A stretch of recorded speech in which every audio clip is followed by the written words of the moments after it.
There was once a very rich merchant who had 3 daughters. Being a man of sense, he spared no cost for their education. His daughters grew to be very beautiful, especially the youngest, who was called Beauty, a special name that made her sisters very jealous of her. The 2 eldest had a great deal of pride because they were rich. They gave themselves ridiculous airs and would not visit other merchants' daughters, nor keep company with any but persons of quality. They went out every day to parties, balls, plays, concerts, and so forth, and they laughed at their youngest sister because she spent the greatest part of her time in reading good books. Suddenly, all at once, the merchant lost his whole fortune, excepting a small country house at a great distance from town, and told his children with tears in his eyes that they must go there and work for their living. The 2 eldest answered that they would never have to leave the town, for they had several prominent merchants who they were sure would be glad to have them, though they had no fortune. But the good ladies were mistaken, for their lovers slighted and forsook them in their poverty. As they were not liked on account of their pride, everybody said, they do not deserve to be pitied.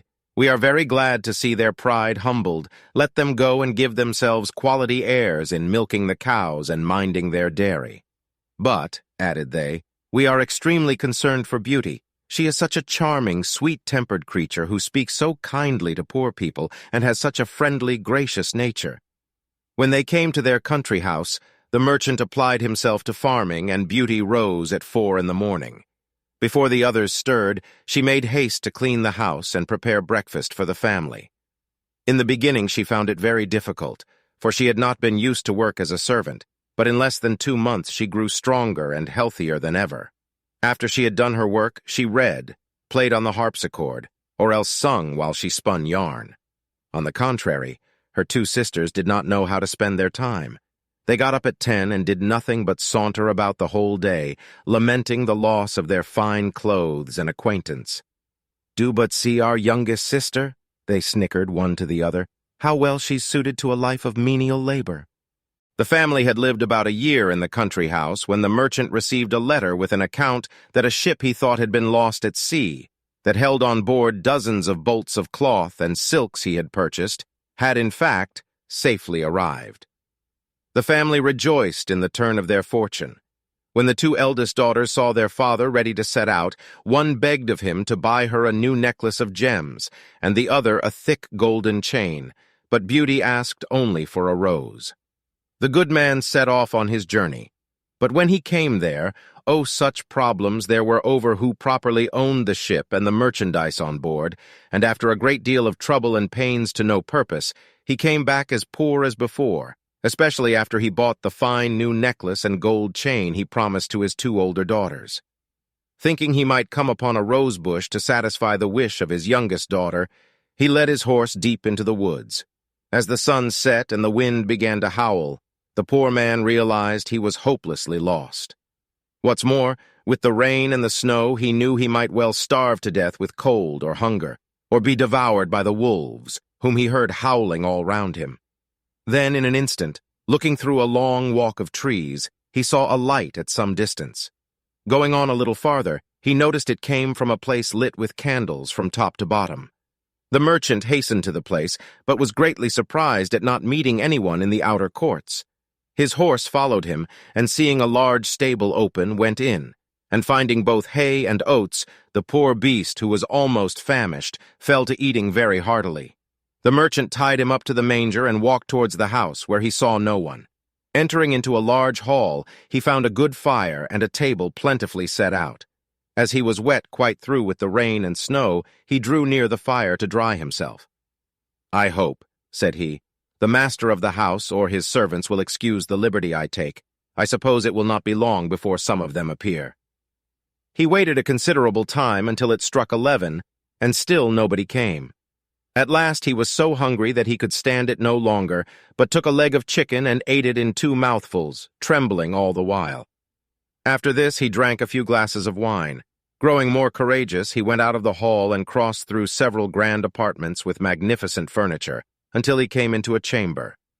In the chamber was an exceedingly good bed, and as he was very tired and it was past midnight, He concluded it was best to shut the door and go to sleep. It was 10 the next morning before the merchant waked. As he was going to rise, he was astonished to see a good suit of clothes laid out on the bed that would fit him perfectly. "Certainly," said he, "this palace belongs to some kind fairy who has seen and pitied my distress." He then returned to the great hall where he had supped the night before and found some chocolate ready-made on a little table. "Thank you, good Madam Fairy," said he aloud, "for being so careful as to provide me a breakfast. I am extremely obliged to you for all your favors." The good man drank his chocolate and then went to look for his horse, but passing through an arbor of roses he remembered Beauty's request to him and gathered a branch on which were several. Immediately he heard a great crash like thunder, and looking around he saw a huge monster, 2 tusks in his mouth and fiery red eyes surrounded by bristles and horns coming out of its head and spreading over its back. "Please, sir," said the merchant in fear and terror for his life, "I promised my daughter to bring her home a rose and forgot about it till the last moment, and then I saw your beautiful garden and thought you would not miss a single rose, or else I would have asked your permission." "Thieving is thieving," said the beast, "whether it be a rose or a diamond. Your life is forfeit." The merchant fell on his knees and begged for his life for the sake of his 3 daughters, who had none but him to support them. "My lord," said he, "I beseech you to forgive me. Indeed, I had no intention to offend in gathering a rose for one of my daughters, who desired me to bring her one." "You say you have daughters," replied the monster.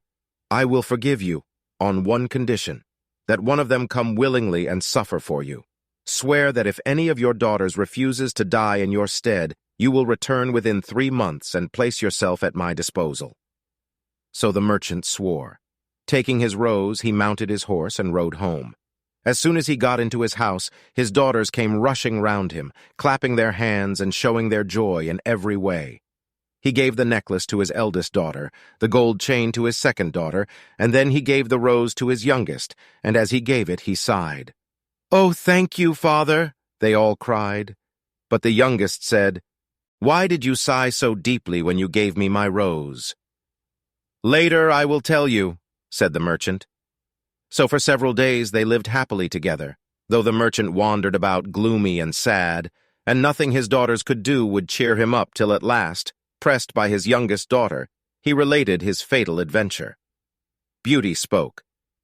"Since the monster will accept one of his daughter," said she, "I will deliver myself up to all his fury, and I am very happy in thinking that my death will save my father's life and be a proof of my tender love for him."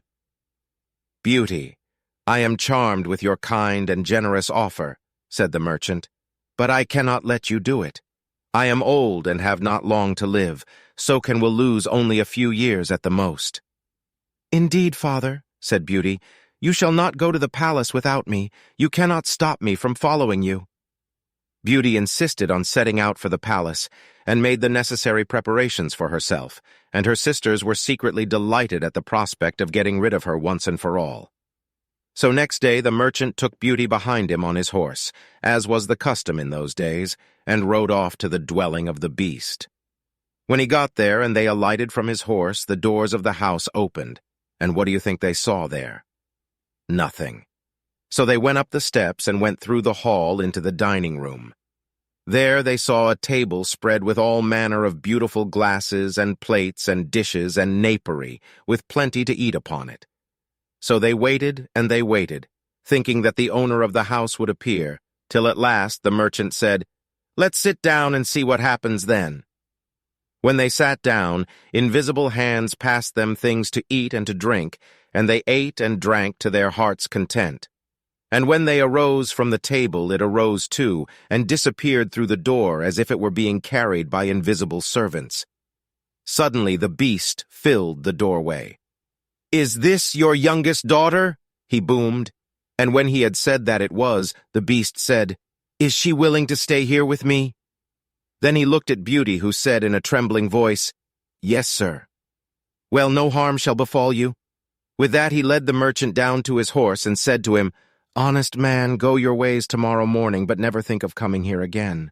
Then the beast returned to Beauty and said to her, "This house with all that is therein is yours. If you desire anything, clap your hands and say the word, and it shall be brought to you." And with that he made a sort of bow and went away. So Beauty lived on in the home of the Beast, and was waited on by invisible servants, and had whatever she liked to eat and to drink. But she soon got tired of the solitude. Next day, when the Beast came to her, though he looked so frightening, she had been so well treated that she had lost a great deal of her terror of him. So they spoke together about the garden and the house and her father's business and all manner of things, so that Beauty lost altogether her fear of the Beast. "Beauty," said the Beast, "if my presence is troublesome, I will end our conversation and levy you. For tell me, do not you think me very ugly?" "It is true," said Beauty, "for I cannot tell a lie, but I believe you are very good-natured." "Among mankind," says Beauty, "there are many that deserve that name more than you, and I prefer you just as you are to those who, under a human form, hide a treacherous, corrupt, and ungrateful heart." Beauty ate a hearty supper, and had almost conquered her dread of the monster, but she nearly fainted away when he said to her, "Beauty, will you be my wife?" It was some time before she dared answer, for she was afraid of making him angry if she refused. At last, however, she said, trembling, "No, Beast." Immediately the poor monster sighed, and then hissed so frightfully that the whole palace echoed. But Beauty soon recovered her fright, for Beast said in a mournful voice, "Then farewell, Beauty," and left the room. Beauty spent the next 3 months very contentedly in the palace. Seeing the Beast often had so accustomed her to his deformity that, far from dreading the time of his visit, she would often look on her watch to see when it would be 9, for the Beast never missed coming at that hour. There was only one thing that gave Beauty any concern, which was that every night, before she went to bed, the monster always asked her if she would be his wife. One day she said to him, "Beast, you make me very uneasy. I wish I could consent to marry you, but I am too sincere to make you believe that will ever happen. I shall always esteem you as a friend. Please try to be satisfied with this." "I suppose I must," said the Beast, "for alas, I know too well my own misfortune. Though I ought to think myself happy that you will stay here. Promise never to leave me." Beauty blushed at these words. "I could," answered she, "indeed, promise never to leave you, but I have so great a desire to see my father that I'm afraid I shall fret to death if you refuse me that satisfaction." "Perhaps this will help," said the Beast. He handed her a handled looking-glass, and in the round mirror was the image of Beauty's father, pining himself sick for the loss of her. "Oh!" she cried, and all the color rushed from her face. "I would rather die myself," said the monster, "than give you the least uneasiness. I will send you to your father. You may remain with him for 1 week, but if you do not return before the end of the week, poor Beast will die with grief." "I give you my promise," said Beauty, "to return in a week." "You shall be there tomorrow morning," said the Beast. "Take this magic looking-glass with you and this ring. You need only to lay your ring on the mirror before you go to bed, when you have a mind to come back. Farewell, Beauty." When Beauty waked the next morning, she found herself at her father's house. She quickly dressed and came to the kitchen, where her father gave a loud shriek and thought he would die with joy to see his dear daughter again. He held her fast, locked in his arms, over a quarter of an hour. As soon as the first transports were over, the father shared with Beauty the good news. Both her sisters were married. Beauty sent for her sisters, who hastened thither with their husbands. The eldest had married a gentleman, extremely handsome indeed, but so fond of his own person that he was full of nothing but his own dear self and neglected his wife. The second had married a man of wit, but he only made use of it to plague and torment everybody, and his wife most of all. Beauty's sisters sickened with envy when they saw her dressed like a princess and more beautiful than ever. Nor could all her obliging, affectionate behavior stifle their jealousy, which was ready to burst when she told them how happy she was. They went down into the garden to vent it in tears, and said one to the other, "In what way is this little creature better than us, that she should be so much happier?" "Sister," said the oldest, "a thought strikes my mind. She told us of the promise to stay only for 1 week. Let us try to keep her beyond the week. Perhaps the monster will be so enraged for breaking her word that he will devour her." "Right, sister," answered the other. They went back to the house and behaved so affectionately to their sister that poor Beauty wept for joy. When the week was expired, they cried and tore their hair and seemed so sorry to part with her that she promised to stay a week longer. In the meantime, Beauty could not help feeling uneasy that she was likely causing pain for poor Beast, whom she sincerely loved and really longed to see again. The 10th night she spent at her father's, she dreamed of the Beast in the palace garden, suffering, maybe even dying, for loneliness for her. Beauty was startled from her sleep, sat up straight in bed, and burst into tears. "Am I not very wicked," said she, "to act so unkindly to Beast, who has tried so hard to please me in everything? Is it his fault if he is so ugly? He is kind and good, and that is more than enough. Why did I refuse to marry him? I would be happier with the monster than my sisters are with their husbands. It is neither wit nor a fine face in a husband that makes a woman happy, but virtue, sweetness of temper, and thoughtfulness. And Beast has all these valuable qualifications." Having said this, Beauty rose, put her ring on the mirror, and then laid down again. Scarce was she in bed before she fell asleep, and when she waked the next morning, she was overjoyed to find herself in the Beast's palace. She put on one of her richest suits and waited for evening with the utmost impatience. At last the wished-for hour came, the clock struck 9, yet no Beast appeared. Beauty then feared she had been the cause of his death. She ran crying and wringing her hands all about the palace like one in despair. After having sought for him everywhere, she remembered her dream and flew to the garden, where she had dreamed she saw him. There she found poor Beast stretched out quite senseless, and as she imagined, dead. She threw herself upon him, and finding his heart beating still, she fetched some water from the canal and poured it on his head. Beast opened his eyes and said to Beauty, "You forgot your promise, and I was so afflicted for having lost you that I resolved to starve myself. But since I have the happiness of seeing you once more, I die satisfied." "No, dear Beast," said Beauty, "you must not die. Live to be my husband. From this moment I give you my hand, and swear to be none but yours. Alas, I thought I had only a friendship for you, but the grief I now feel convinces me that I cannot live without you." No sooner had she said this than the hide of the Beast split in two, and out came a most handsome young prince. The prince told her that he had been enchanted by a magician, and could not recover his natural form until a maiden would, of her own free will, declare that she loved him. Thereupon the prince sent for the merchant and his daughters, and he was married to Beauty, and they all lived happily ever after.